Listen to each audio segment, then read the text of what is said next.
Welcome, and thank you for tuning in to Black Women Amplified, the podcast.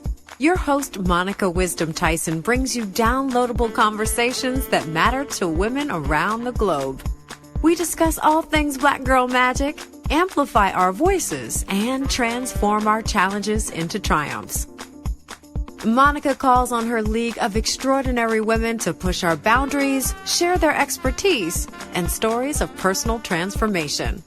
Welcome your host of Black Women Amplified, Monica Wisdom Tyson. Hello, ladies. It's your girl, Monica Wisdom, the host of the Black Women Amplified podcast, and I am so excited to be with you today. We have an incredible subject we're going to talk about, and it is confidence. Someone asked me the question, Monica, how are you so confident? That's not a title that I attach to myself because I feel like I kind of tumble through life. I have a great adventurous spirit, but I never consider it to be a confident spirit. I mean, I know what I'm doing, but I guess my picture of confidence is a bit different than how I am. So I wanted to bring someone, a super friend, into the conversation. Someone who embraces confidence and is well versed on the subject matter because it is her area of expertise. I wanted to bring to you my friend, Dr. Stephanie Brown. Kindness and empathy are pillars of Dr. Stephanie Brown's work. Not only is she an acclaimed physician and scientist, she is also a certified life coach. Dr. Stephanie, our super friend, joins us to talk about the subject of confidence. Our conversation will definitely be full of gems and pearls of wisdom. Her powerful methodology has landed her on the influential Yahoo Finance list of top life coaches in the nation. She's in the top 1%, y'all. You don't get much better than that. Ladies and gentlemen, and everyone who loves this podcast, please give a warm welcome to Dr. Stephanie Brown. As Black women in America, especially Gen X Black women, we were born into a specific set of circumstances. We were born at the end of Jim Crow and the beginning of civil rights. And we were charged with taking up the reins of our parents and just pushing forward without thought about our dreams, our desires, or what we wanted to accomplish in life. We just started forging a path and moving forward. And with the weight of our ancestors' dreams with us as we forge these paths. And honestly, Black women, they say we're the most educated, we're the most accomplished. We have 15,000 degrees. We have 20 million awards. We've raised our children. We've had our careers. We've done all these things. But as we're going into our later years, we're asking ourselves the question, is there more? And as we ask ourselves, is there more? I think that there's a gap between what we were charged to do and our desires of what we want for our future. Because, hey, we're still young, vibrant women. We still want to get our groove back. We still want to accomplish things, but we really want to do it on our own terms. And so in this gap that is happening, I'm noticing, and maybe Stephanie's noticing it too, that women, especially Black women, are dealing with a specific type of sadness that's happening in our communities that we don't show to the world. But in those silent moments, it's there. When we're by ourselves, that silence is there. And I really feel like it's a part of lack of self-confidence and then imposter syndrome, and then that deep desire to want more because it's the first time that we've looked up and said, what do I want to do with myself? What do I want to do with my life?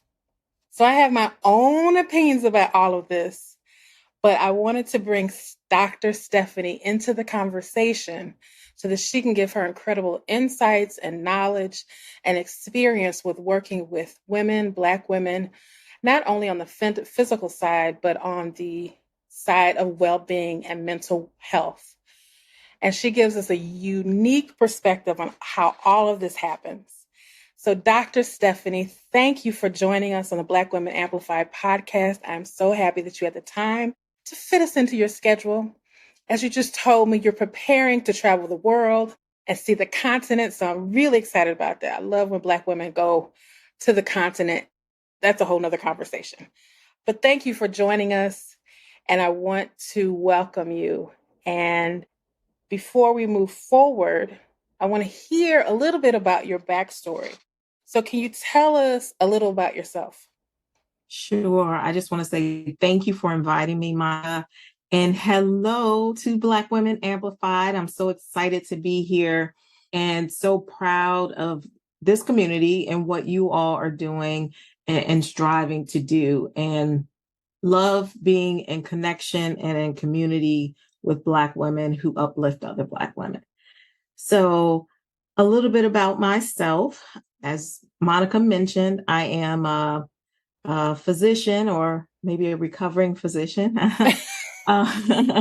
But I'm excited because just a few months ago, I made a huge decision. And that decision was to, after 25 years in medicine, to leave medicine as my main career and to become an entrepreneur and focus on my coaching business.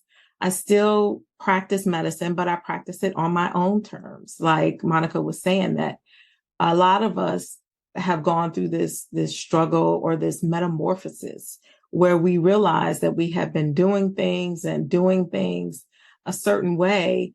And we realized that doing those things that way was not making us feel fulfilled. It wasn't making us feel happy. And we really did have like a sense of sadness or this question of there's got to be more. And that was definitely me. You know, at age 9, I knew I wanted to be a physician. And that's what I wanted to do because I was raised by my grandmother. We grew up in the projects and she had severe asthma and was always in and out of the hospital. And seeing her in and out of the hospital, I really feel like I just felt so helpless because she was the person that I loved most in this world. And my young mind decided that I wanted to become a physician so that I could, if I couldn't save her, she passed when I was 12, that maybe I could save and heal other people. Mm-hmm. So that was my reason for going into medicine. And during the journey of practicing medicine, my desire to heal people didn't change, but the system of medicine definitely changed and became very difficult to be a healthy person yourself within that system. And so that's what I was experiencing, but I didn't know that that's what I was experiencing. I could not put words on it. All I knew is that I just didn't feel the way I wanted to feel. Mm-hmm. And I ended up going to a conference and listening to a life coach. And she started talking about checkbox lives and how you have the family check, the career check, the social life check. You have all these boxes checked, but you don't feel the way you thought you were going to feel once those boxes were checked. And I said, aha, that's what I'm experiencing. And so I worked with that life coach. I gained clarity on what it was, what I felt my purpose was for being on this earth, and just had some amazing transformation and realizing that my purpose was to help women, mm-hmm. and specifically Black women, to heal emotionally, physically, spiritually, socially, everything. That being a life coach was the vehicle I was going to choose to do that, amongst other things. And so that's how I ended up where I am now. That's a beautiful story. I hear that a lot with physicians, that I wanted to help somebody in my family. And if I couldn't help them, I want to help as many people as I can, not to have to suffer in this life. And I know you said that life coaching became the vehicle, but how did you reconcile medicine and life coaching? Because one's very scientific and the other's very, I don't want to say woo-woo, but it's a lot of different types of modalities that go into life coaching. So how did you reconcile that? And what is your approach to life coaching?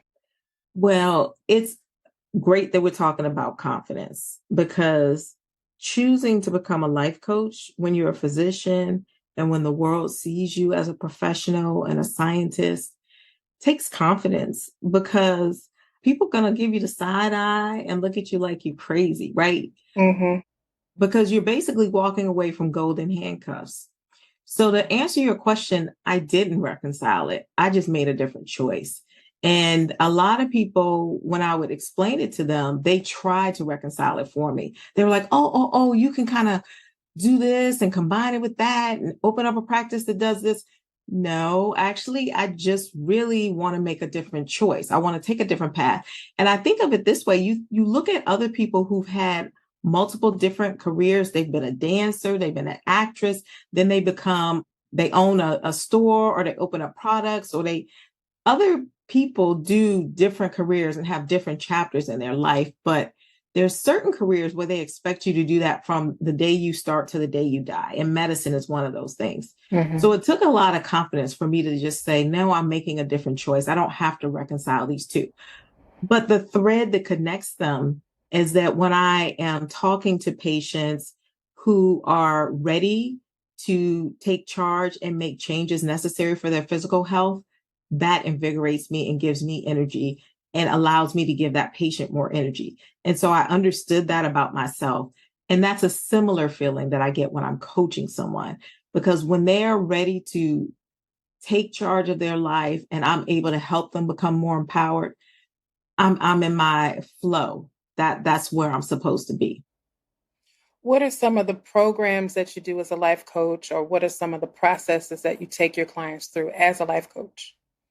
So I am trained as a core energy life coach, which basically just means that I believe that that everything has an energetic consequence, right? So this is kind of similar to being a science, right? Energy is neither created nor destroyed. It's only transformed. And Hold up. Say that again, and slower and louder for the people in the back.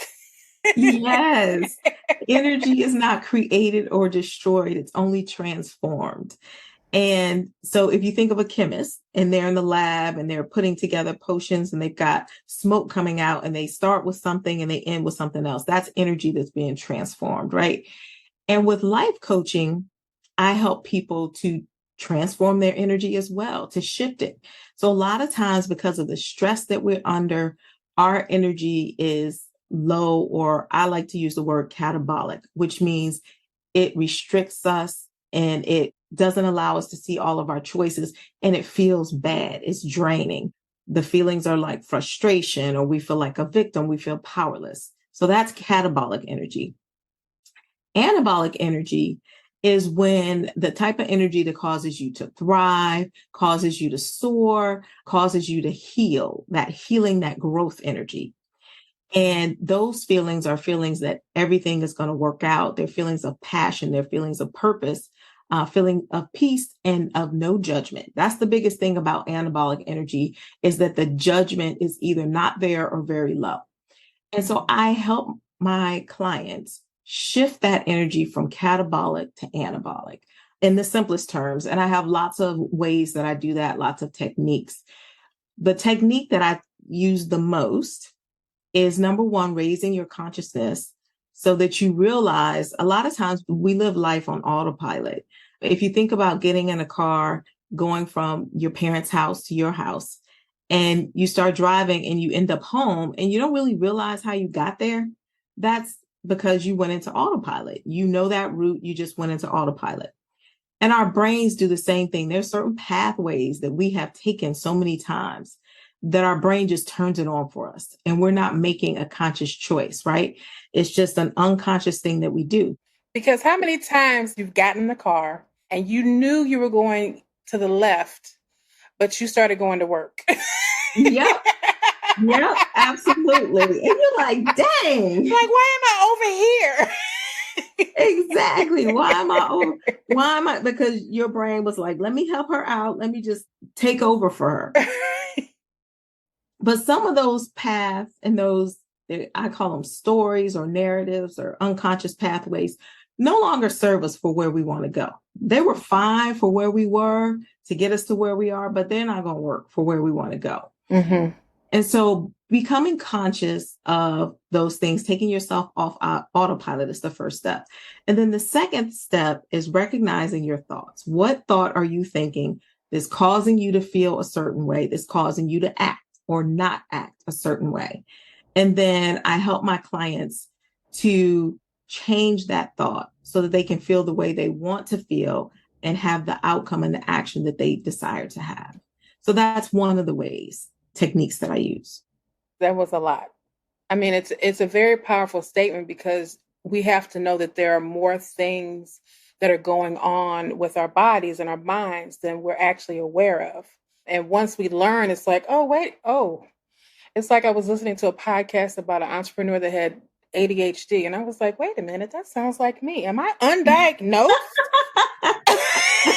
Like that sounds like my whole life. That's exactly how I think. And it was like I was never brought to that awareness until I listened to this podcaster. And I was like, oh my God, I feel seen. I thought I was just losing it. I didn't realize it was the whole thing. And both of us work with some really strong and powerful women. And because we have their trust and they respect us, we also hear what happens in the silence. So what is it that I don't want to get specific. I don't want to tell anybody's business, but overall, what conversations are you hearing about what's happening in those silent moments? When you were speaking in the opening, it really resonated with me because a lot of what you said is exactly what I'm hearing in those silent moments. I'm hearing that these women are extremely accomplished. We are extremely accomplished. We have the Black girl magic side of it on fleek. It's definitely happening. Mm-hmm. But inside, there really is still this sadness because a lot of us are still playing out the expectations of other people. So whether that was the expectations of our parents or the expectations of our ancestors, which we now know is communicated to us through our DNA. So we didn't even have to be aware epigenetics or ever have lived in the same lifetime, but that is passed down through us, right? So talk about that piece a little bit more, because I think that people have to understand that like I said before, there's things going on in our body that we have no idea that is happening. Mm-hmm. So when you talk about epigenetics, what is that and how does it impact our body? So epigenetics is a theory that says that trauma, but also gifts are passed down in our DNA from generation to generation. Mm-hmm. And there's a lot of specifics about how it probably comes through the mother's DNA and a lot of scientific things that I won't go into. But it basically means that even so not just slavery time, so definitely the trauma from slavery, but even if you think about before slavery times, mm-hmm. when we were kings and queens and business owners and taking care of ourselves, all of that, pieces of that are passed down through us. And so we have that within us. We don't necessarily always know how to access it, but we have that in us. And sometimes the trauma shows up and we don't know where that trauma came from. And it can be generational trauma that just kind of got passed down to us. Mm-hmm. So that's one thing that's kind of happening in our bodies that we may not even be aware of. And so we carry that expectation or that weight with us. And sometimes that's a heavy load to carry. And there are other people who don't carry such heavy loads. Other people don't have as much expectation placed on them. And similar to what you said, what I find a lot with high achieving professional Black women is that we work so hard, partly because we've been conditioned to earn our validation, earn our love, earn our support, earn our place. And even when we get to the top where we have supposedly earned it all, that's what we've done our entire lives. So we don't know how to do anything different. We don't know how to rest on our laurels or just to be. And so I work with women to first let them know they don't have to earn anything. They are deserving just merely because they are born. You know, you were born to be loved and to love, and you are enough just the way you are. And then secondly, to learn a different way of living than always constantly having to earn and earn and earn. And then thirdly, to like kick the addictive habit to validation. We don't need to be validated by anybody outside of ourselves and whoever our higher power is. So to kick that addiction that has come along with that earn reward to validation. I love how you worded that as an addiction, meaning that it's something that we can overcome. And so what is one or two ways that, and I know that you go into a deeper level when you're in practice with people, but what are one or two ways that we can, one, be aware that it's an addiction, the self-awareness piece of it, but kind of like open the door to understanding it? Those are great questions. I think that, I saw this quote that I think is perfect for what we're talking about. And it says, maybe the journey isn't so much about becoming anything. Maybe it's about unbecoming everything that isn't really you. So you can be who you were meant to be in the first place. Mm-hmm. And I think that that really captures the way I think about it. My coaching philosophy is called realignment. And I feel like we need to realign with our most authentic selves. If you think about it, a baby is born perfectly confident and they don't have any insecurities about themselves. As we grow, as we go through childhood, all of those things are placed on us. So if we can realign with our most authentic selves, then I feel like we can really get back to that place of peace and not having to be addicted to validation. Mm-hmm. So one of the first steps is just to accept this fact that the journey is about really unbecoming everything that was placed on us. It's not your fault. Things have been placed on you, and just kind of letting it go. And I think about that like an excavation journey, like an archaeologist who's excavating and they're going through different layers of sediment that has built up over time. And you just have to kind of excavate. And every time you get to a different layer, you realize that there are different things that you have to release and let go of. So once you do that, then the second thing is really visualizing. And I like to do vision boards and other visualization exercises, visualizing what it is that you feel called to do on this earth, or what it is that, and that can be spend your time traveling around the world. It can be being of service to others. It can be anything, but just visualize what it is that brings you joy, what it is that makes you feel that sense of ease and flow, that you're not hustling, that you're not struggling, that you're not pushing, that you're just being, and just lean into the being. So those would be two things. And that you're enough. You Yeah. don't need 15 more degrees. You don't need 15 certifications. There are people making money just getting up every morning and brushing their teeth on film. I mean, like, I'm just, I look at the younger people, how they're making money, and how we were taught that it had to be hard. It had to be a burden. Like Bell Hooks says that Black women are the mules of society. And it's time for us to let that go. And Yeah. it's the understanding of I love the visualization piece, because I totally believe in that. And I believe that Black women, we don't take the time, one, to see ourselves in the future, or to see our future past the tasks or the accomplishments that we want to achieve. We don't look at, okay, what do I want my lifestyle to look like? So if you say, okay, well, I want to get this degree, I want to have this type of car, I want to have this type of house. That's what you said before, the checklist. Check, check, check, check, check. Mm-hmm. But when you look at the overall picture of life, what does that look like? Like, you have to go beyond. It's like Nichelle Nichols, I'm a Trekkie, just passed away. And I always hark back to the conversation Dr. King had with her when she was ready to quit Star Trek. He said, no, we have to see you, because I'm paraphrasing, but we have to see ourselves in the future. Mm. So that powerful idea of a vision is something that's all around us. I mean, Dr. King said, I had a dream. What he was saying is, I have a vision for our people that's bigger than me.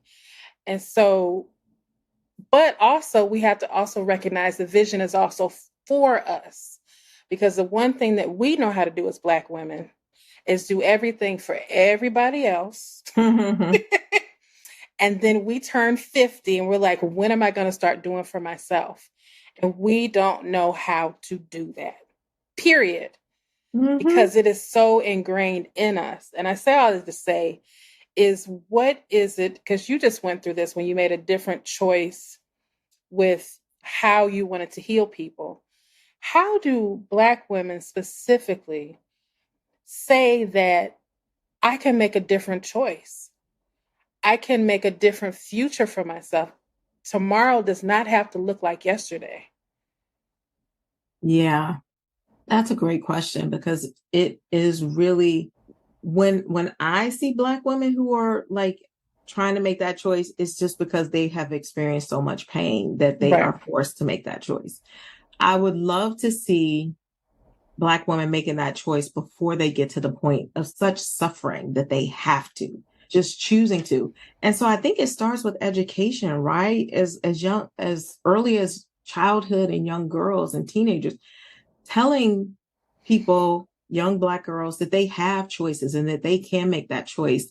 And so I think that there is a shift. I think like our generation is kind of almost caught in a time warp a little bit.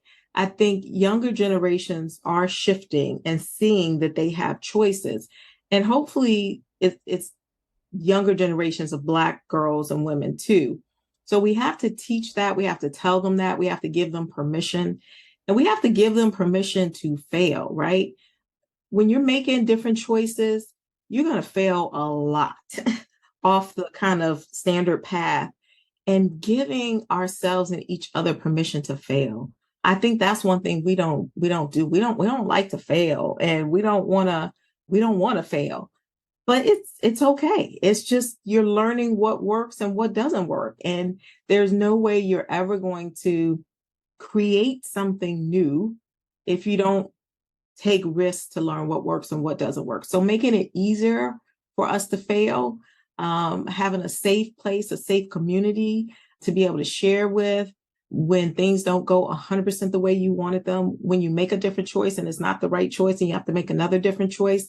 I think that that's key for us and our generation, and for younger women, just telling them that they have that permission, that they have that freedom. That's a beautiful way to put that. I appreciate that, because it is something that I tell people that I have, and I know I made this up, and you're a doctor and you can tell me I made it up, but I'm going to say to you, I said I have perfectionist syndrome, and I'm working really hard to get rid of it, because I see how it has hindered my life. Because my daddy ingrained in me, if you can't do it right the first time, just don't do it. So that's a conditioning that has taken over my mind and my body.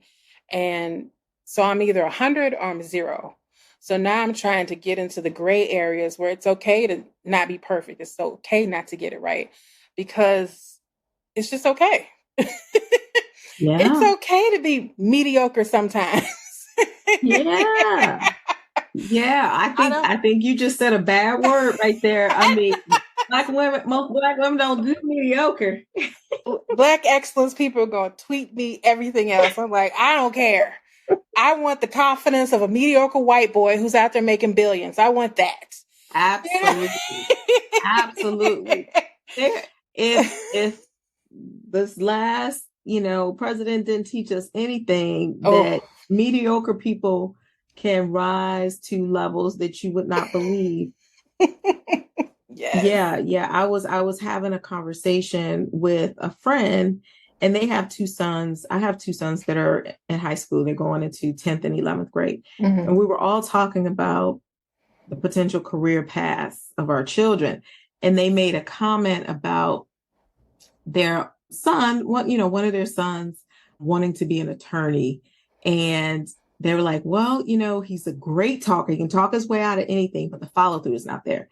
And I said, all of these mediocre attorneys out here doing all types of stuff, this brilliant young king can definitely be an attorney. Right. Exactly. So yeah, definitely. And it's okay. I like what you said. We're not going to be mediocre at everything, but there's some things that, we can do the bare minimum, and that's just fine. I say mediocre, but I tell people we're 10 steps ahead of most people anyway. So our mediocre looks different than most.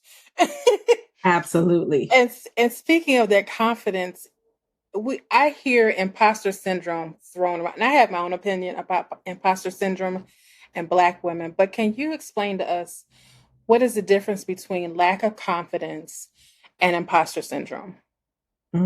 That's a good question. So imposter syndrome has a couple different definitions, but one of the most common definitions is that even though you have the credentials, you have the training, you've gotten the position, you're in the room, you still feel like you don't quite belong there. And you're kind of looking around your shoulder thinking, okay, when is everybody else going to figure this out? And so you kind of doubt yourself and second guess yourself. And it's usually used professionally. Most people have imposter syndrome in professional situations. So I would say lack of confidence. You can have lack of confidence in different areas of your life. You can be very confident professionally, but have lack of confidence when it comes to creating friendships or lack of confidence in relationships. And it's just that sometimes it comes from, most often, low self-esteem, that you just have low self-esteem, and you may not feel like you're enough or you're good enough, or you can do things that you want to do, that you have the skills or the talents. I think imposter syndrome, you have the skills or the talents, but you just second guess yourself and question yourself and wonder if you really should be there. So they're pretty similar, but that's sort of my take on the difference between the two. I'd love to hear your take. Well,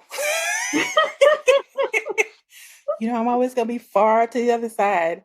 I personally, for Black women, because of the society we live in, I don't think we're quite experiencing imposter syndrome.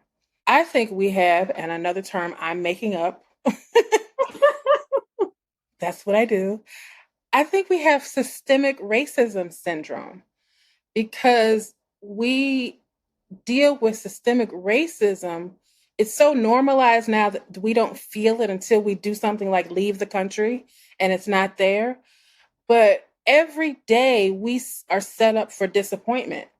And every day people are trying to push us out of the room and keep us away. So it's not imposter, it's very real.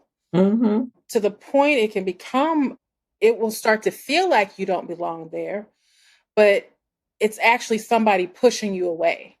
It's like invisible man who hits you over the head and you're like, there's nobody there. But there actually is somebody there. There's an invisible thing called systemic racism, and we deal with it every single day. From going to get something to eat, to driving to the mall, to getting to the mall. Like every area it is set up. And let's not even talk about medicine. That's a whole nother. Yeah. Everybody needs to watch Aftershock on Hulu. That's all I'm going to say about that. But it's something that is so normalized that we think that this is how life is supposed to be. So it's easy to couch it in imposter syndrome, but we're actually dealing with something very real. And I think that when we take it to imposter syndrome, we think that it's something that we can do to make it better. And there are things that we can do about, getting a thicker skin and an awareness of what's actually going on. But there's some real things happening to Black women every single day. And we have to acknowledge that no, we're not losing it. This is real. It's like yesterday I got pulled over by a cop, and the way that he did it, I saw the whole thing. And I called him out on it when he pulled. I know I shouldn't have. I know they tell me, Monica, keep your mouth shut. But I called him out on it. And I was like, why you got your hand on your gun? And, I just went through the whole thing with him to the point where he felt bad. for pulling me over. But in that moment, I refused to be scared. And in that moment, I had to pull on my confidence because my trauma was kicking up.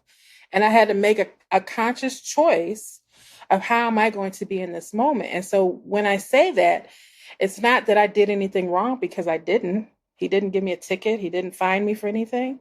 He actually helped me with the situation he had pulled me over for. Wow. And by the end of it, he was like, I'm sorry. And it was just, but and I'm not saying I'm special in any of this. It was just consciously I had to make a choice. Was I going to let my trauma take over and be scared? Or am I going to call this man on his stuff in a gentle, kind way and let him recognize, I know you pulled me over because I'm Black. And let me tell you how you did it. I saw you do it. So that's very real. Yeah. And I could have gone to the place where, oh my God, I should have done this, I should have done that, and started spinning about all the things I could have done better, when the truth of the matter, it was something very real going on. So that's my take on imposter syndrome. I'm just so glad that had a good outcome for you, because we know in so many other situations there's a It risk does of not happen. not having a good outcome. I agree with what you said about imposter syndrome. And as you were talking, several things came up for me. And one of them is, imposter syndrome started, most of the writing, I think, started with situations with white women. So the fact that you bring it up as for Black women, it being institutional racism, I think for white women, it probably was the patriarchy and misogyny. And I definitely experienced imposter syndrome as different than self-confidence. But sometimes once you are in imposter syndrome long enough, it affects your self-confidence. And I'll give you an example. In my last employed position, I definitely experienced imposter syndrome because I saw other people around me. Well, for one, they hired me as like the first full-time doctor in this certain unit with the possibility of becoming the chief. So that was how they hired me. And then within my first week, I was getting all of this feedback about, I was getting patient complaints because I was chewing gum and I did this and I did that. And and I was like, what in the world? And it was clear, like a month in, that I had broken some rules, unwritten rules, and I was no longer probably, in contingency for that position. And then over a matter of several years, just getting this feedback, this expectation of professionalism that is not in alignment with my most authentic self, and always trying to jump through these hoops and reach these different levels, I felt like I did not belong and I was not good enough in that setting. But my confidence was still there because I knew I was a good physician. I knew I had been promoted and had different leadership positions in other settings. What was it about this setting? But after a while, it did make me question myself, after years and years and years in that situation. And it did start to affect my confidence. So I think that that's sort of a difference of imposter syndrome and confidence. You can still have confidence in yourself and experience imposter syndrome. And I think it really points out what you said, that it really is institutional racism. Or you said systemic racism. So I'm saying also institutional racism. And that's where, you start to doubt yourself, but you're the bomb. Like, Yep. You got a wall full of plaques that says, I'm a badass. Right. But then you have these people who don't feel like you should be there, and they let you know in little microaggressive ways. Yeah, those microaggressions. She's chewing gum. Well, he's walking down the hall eating a sandwich. What's the difference? So in making the distinction between imposter syndrome and confidence, how can one build their confidence? First of all, confidence is a skill. I think sometimes people they think it's a personality trait, right? this person is confident, this person is not. It is a skill that can be built. And so once you accept that, then just like any other skill, you can get the tools and then you have to implement and start practicing. So one of the ways you can build your confidence is with affirmations, just affirming to yourself, especially if you're in a situation where you're experiencing microaggressions, you have to counteract that by, 200-fold, right?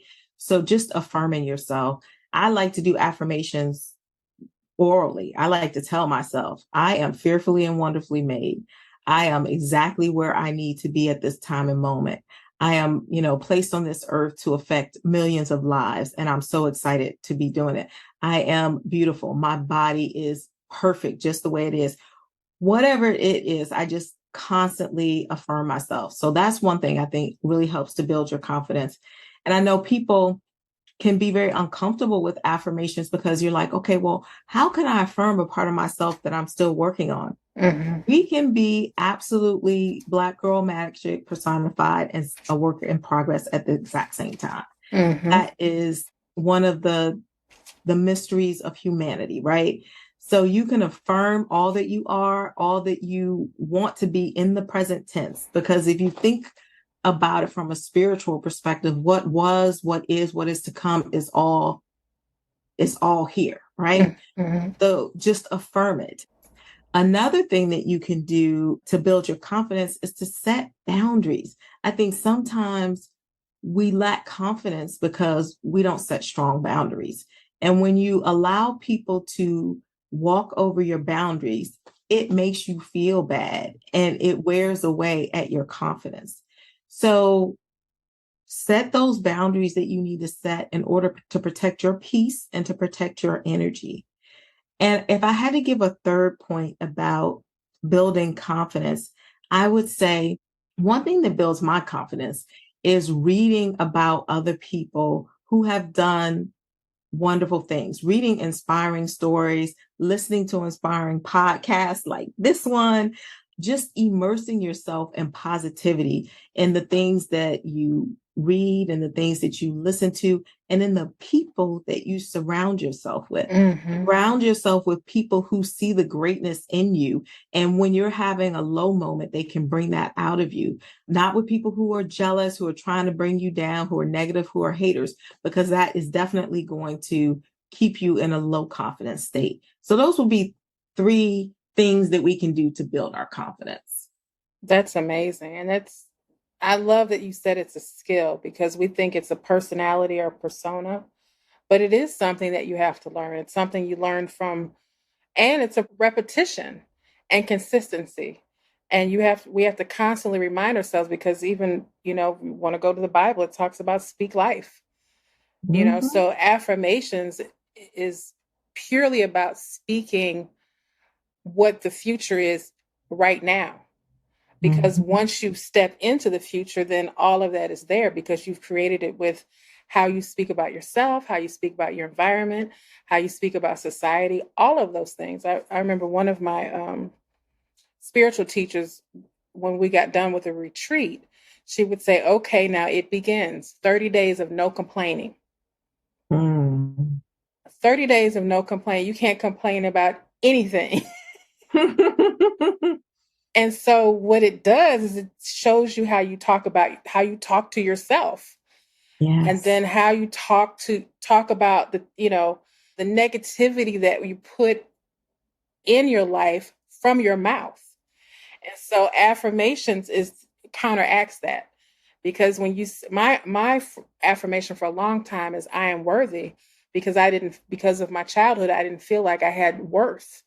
I didn't feel like I had value. So I had to counteract those negative programs that were put into me by putting a positive program inside of me. Yeah. And Yeah. so that's what affirmations do. And you talked about it earlier about how we have to release some things, or how, and we have to deprogram ourselves. Yes. I always say with a computer, you have to reboot. And sometimes you have to erase all of the programming, reboot, and start over. But you can't start over with the things that did not serve you before. So Yeah. that's Oh, we can talk about this all day. I know. I always say that, that the secret is that the work of adulthood is really unlearning. Yes. And yeah, that's like the secret work of adulthood is just kind of unlearning all the stuff that's not serving you. Because I think it's important to say again that we are born exactly how we're supposed to be. Mm-hmm. And then the thoughts, ideas, and intentions of other people are placed in us like a computer program. And then that begins to build our personality. And then we get older, we realize, wait a minute, Right. I've been rolling in the matrix. This is not who I am. Exactly. Exactly. So we have to get to the business of, like you said, unlearning. And that's a beautiful way to end this conversation, with the understanding that nobody's doing anything wrong. We are only doing what we've been taught, and we're doing it over and over and over again. And we are finding that it no longer works. And through this conversation, we've learned that we have a choice, and we can make a choice based on what we want, not for what we want for our kids, not for what we want for our husbands, not what society wants for us, but take a beautiful journey of self-discovery to find your own voice and find that what's speaking inside of you that wants to come out. So like I said, I could talk about this all day. I have 10,000 more questions, but I want to respect your time. And I just want you to say, what is one thing, now that you've gone over into this other world of being in the beauty of your own choices, what is the one thing that you could tell our listeners that's available to them for their future? Well, the power of your voice. I used to be really quiet. Well, as a child, I was very gregarious. And then my fourth grade teacher told me, well, I never recommended you for the gifted and talented program because you just talk too much. And that shut my voice down for a long time, probably up until, several years ago. I would just kind of be more in the background and listen. I didn't think I was witty enough to really participate in the conversation. But I have discovered the power of my voice and the power of my story. And I think it gives you confidence when you discover the power of your voice and the power of your story. And it doesn't matter what your voice sounds like. Like sometimes I used to hate the sound of my voice. I love the sound of my voice now. I love the fact that I'm able to speak and able to share my story, and that I can connect with people that way. So if you have not discovered the power of your story can transform and change so many people's lives. So that's one thing that's waiting on the other side of you. And then just something that's really funny is, I was just thinking about this today. I love saying no. And I'm so excited. I feel like as an entrepreneur, you look forward to the times that you can say no, because I had to fight so hard for this freedom to be able to say no, to have the freedom to make my own choices and say no to things that I don't. So I'm like looking at my schedule. What things can I say no to? What opportunities are coming my way that I get to say no to? So I love utilizing my no. And that's something else. If you're not able to say no, or you don't feel like you can say no, that's something else that you can look forward to. And I'm so happy to have been here. I would love to connect with any of your listeners if they want to hear more about confidence, or if they want some help along the journey of building their confidence. I'm here for that as well. How can people get in touch with you? Well, I'm so glad that you asked.